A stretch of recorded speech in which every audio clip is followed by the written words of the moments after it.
Yeah, so this session is going to be about human-AI interaction or the AI interface. And my name is Pat. I'm a PhD candidate at the Media Lab. And right here is my mentor, Professor Pattie Maes, who is also the director of the MIT Media Lab Fluid Interfaces Group. So it's great to have this conversation with you, Pattie. So the first question I have for you is, you start off as an AI researcher at MIT, and then you transition to the Media Lab to work on more of the human side of this kind of question. Can you maybe talk a little bit about your journey from the AI lab to the Media Lab?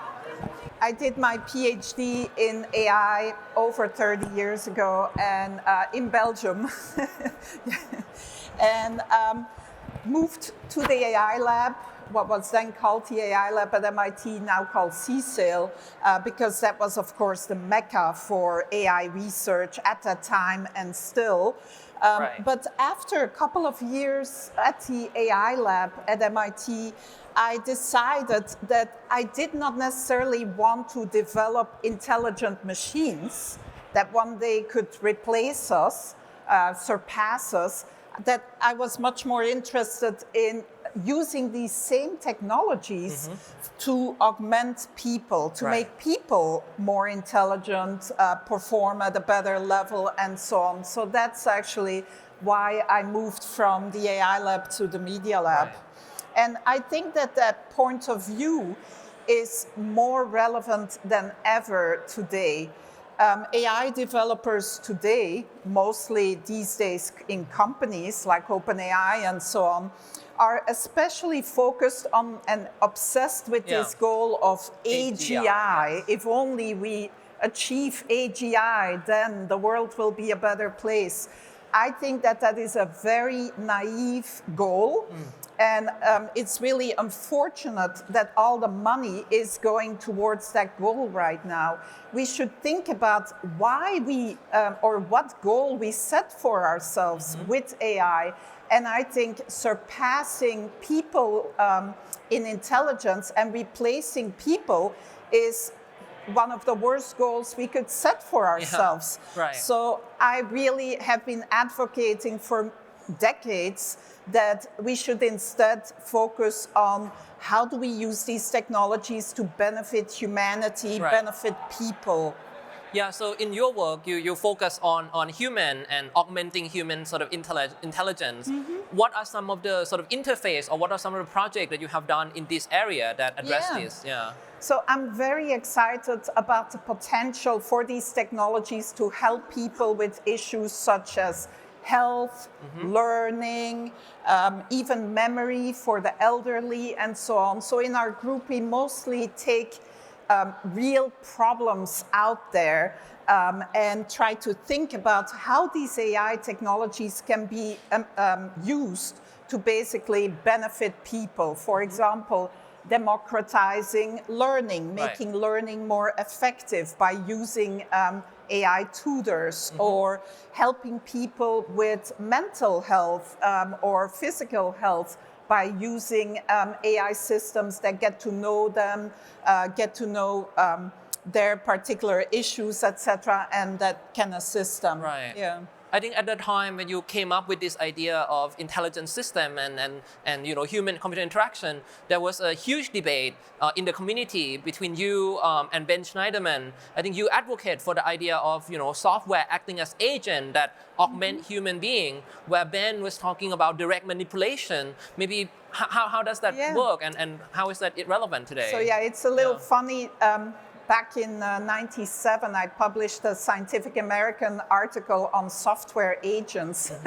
And so over 30 years ago, or no, not quite, but almost. And I argued that people were getting more and more information all the time, and that they would need software agents that knew about their goals, about their life, about their information, that could help them with keeping track of all this data, making data available in real, basically proactively for people.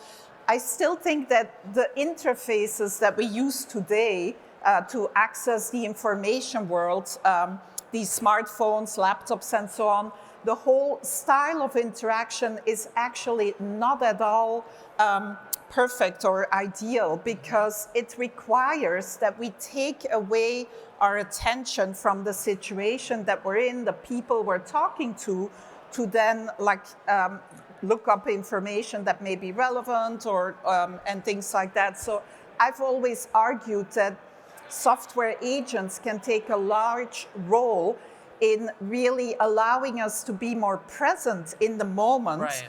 because an agent can actually bring up proactively information that is relevant to whatever is happening right now.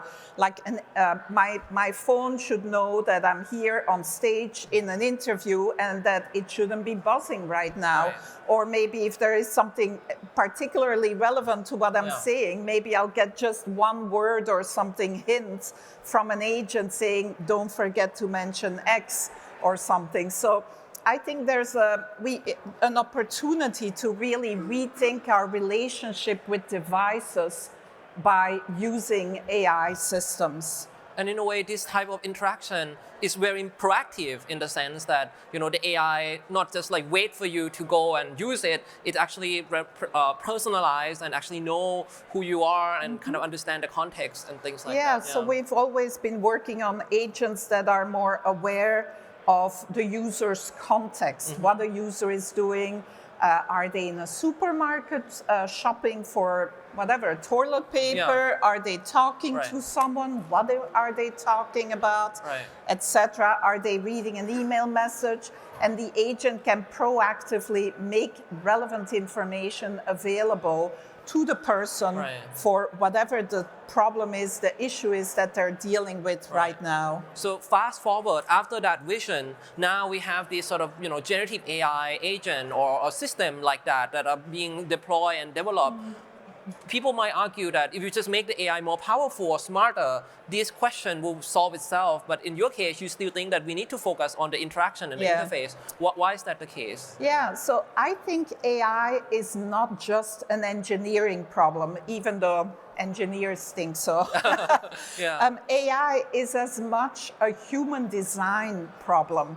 And human design is not something that you solve after the fact when you have AGI. Oh, let's now decide on colors and fonts and bells and whistles. No, human design is a big problem.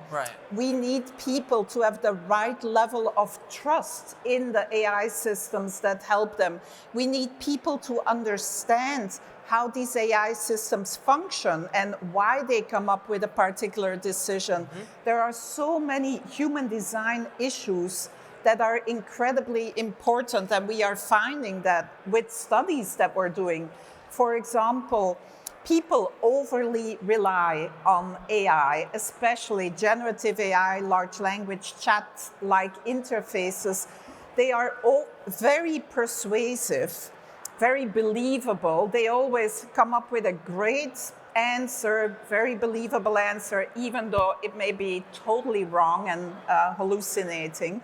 And we find in studies that we do that people start relying on these AI systems too much, and they stop thinking for themselves. They stop engaging with the problem at hand because they say oh, my AI seems to know the answer. Sure, let's accept that. So we have several studies that we've done that show that people's performance can actually degrade by using AI because they overly trust the AI.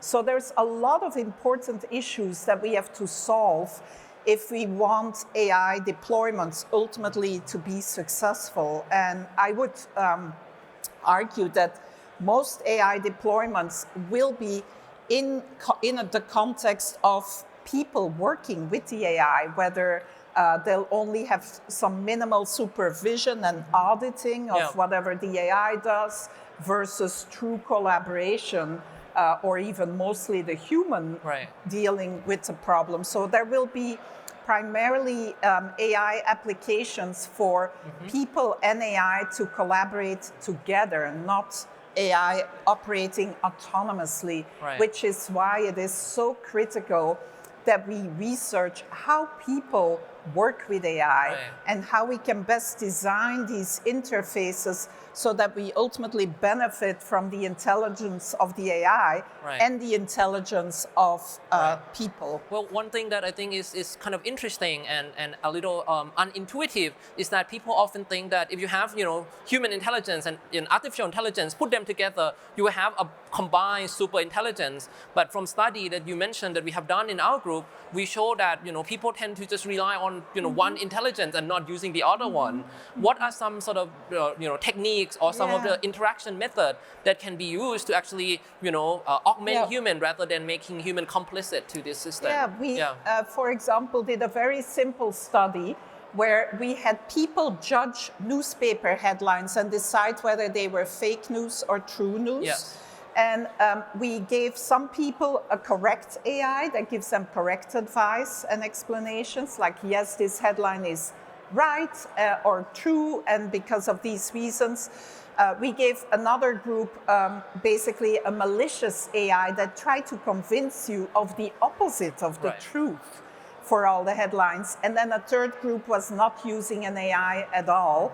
And we learned that the group that got the malicious AI, their performance, their accuracy was almost half of their accuracy of working by themselves without any AI assistance. So they overly relied on AI. I would speculate also that, or hypothesize that the more people work with AI, the more deskilling could happen, because people start relying on AI so much that they forget how to deal with the issue themselves in the first place. So we have been arguing for interfaces that engage the user in critically thinking together with the AI in a conversation, thinking about a problem before the AI actually says, this is true, or this is false, or this is cancer, or this is not cancer. You have to engage the user in thinking about the problem at hand, the decision at hand, before the AI actually gives its classification or its recommendation. So in a way, sort of, use the intelligence of the AI to engage people intelligently and then see how they kind of come up with answer together. So not just the AI just give out the answer right away. I think this had implication in education and learning as well, right? What do you think about that? Well, we all know that the best method of teaching people some skill or teaching young people a skill is not to tell them what the answers are and what all the stuff is that they should try to put into their brains. The best question is to engage. The best method is to engage them in asking questions, engage them in the material. Don't just give them all the answers. Get them excited, get them thinking, get them to discover the answers themselves with the guidance of a good teacher. So I think AI systems should play that role. They should be more assisting us in our decision-making process without taking over and basically with the result that then we tune out, basically. And in order to do this, it seems like you need to draw a lot of knowledge from other field, right? Not just engineering of the AI itself, but like human cognitive science or psychology or other area. How does that play into the work? I think AI is not just an engineering problem. It's a psychology problem. It's a design problem. It's a sociology problem. It's a political problem, a legal problem. And unfortunately, all of these other domains are sort of afterthoughts and the questions they think about. And all the attention is going to engineering right now. But I believe that these other areas of expertise should be involved right now in the development of AI. Well, one wisdom that you have shared with me earlier was that, in the earlier day when AI was called intelligence or expert system, right? You say that it already surpassed human in many capability, but it wasn't adopted because of the social or the human issue. Do you think it's gonna continue to happen? Yeah, so back in the late 80s and 90s, there was another wave of interest in artificial intelligence called expert systems, and there was a lot of money being thrown at AI, not as much as today, but also significant amounts. And once again, AI was dealt with as an engineering problem at that time. So people would develop AI expert systems that would come up with a medical diagnosis, for example. And these systems performed pretty well at that time. Not as good maybe as our systems today, but they were very useful. But then engineers would drop this expert system in the hands of the target user, and that target user, say a doctor making a diagnosis, would say, well, I can't trust this system. I wasn't involved in designing this system. I studied for 10 or 13 years to become an expert in my field. Why should I even ask this computer for a second opinion about decisions? So a big reason why expert systems were not a success was actually these human factors. Right. And that were sort of, again, an afterthought. And then that was, of course, followed by an AI winter. So I would argue, meaning an AI winter, less money for AI, less interest in AI. I would argue that we risk another AI winter coming up because, again, we only have engineers and money people interested in AI and deciding what direction to take in, as opposed to really everybody out there, not just all disciplines, but target users. Target users should be involved. We should all have a discussion together really about what AI future we want. Right. And unfortunately, that discussion is not at all happening right now. It is just assumed that we all want AGI, and that's it. And then we'll solve all the problems later after we've deployed AGI to billions of people. Right. So I have two more questions for you. So one is, if people here are interested in sort of taking that more human-centered approach to AI, what should they do beyond come to your lab and talk to you? What are the way that they can get started on thinking about this? Yeah. I think it's important to do more smaller user studies or studies to see how people respond to AI, how they really work with AI, because this whole vision that AI, if you give it to people, they'll just be super performing, whatever. It's not true. It's not necessarily the case. People also respond very differently from person to person to AI. Some people are afraid, other people afraid that the AI will take their jobs. Other people fall in love with AI, almost literally, and think it's sentient and so on. It's just a big mess out there. Right. And I would say that companies especially should be careful and should do smaller scale experiments to integrate AI into work processes to see what really happens, how the employees really use these systems and engage with them. Right, because other issue like hallucination or when it make up things, still gonna continue to exist, and we human, I think, is the one that gonna be to be able to navigate them. So I think there are a lot of ideas that can be deployed in that. So the last question for you is then, what are you most excited about, or what are you most concerned about this day? Well, one thing I'm actually very concerned about with respect to the state of AI, and you already heard it, is that all the money is being spent, or most of the money, in industry right now. This goal of AGI is sucking up all the funding out there for a goal that I would argue is not at all a good goal to strive for. AI research used to happen primarily in a university context until recently, where we have standards of discussing problems, being open about approaches, trying to get a lot of feedback, peer review, etc. And unfortunately, AI development right now is mostly happening in industry and is driven purely by money interests.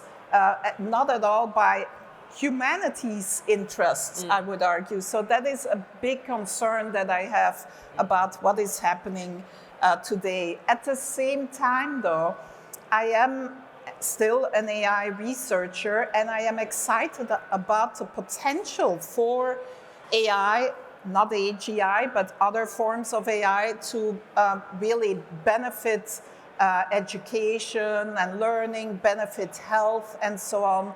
But that goal of AGI is not necessarily what is going to bring us there. That's really important. So I think that's the conversation today. If you're excited about augmenting human intelligence or augmenting human capability with AI, you can talk to Pattie, or I guess come visit our group on the 5th floor at the Media Lab. There. We are upstairs. So thank you so much. Thank you. Thank you.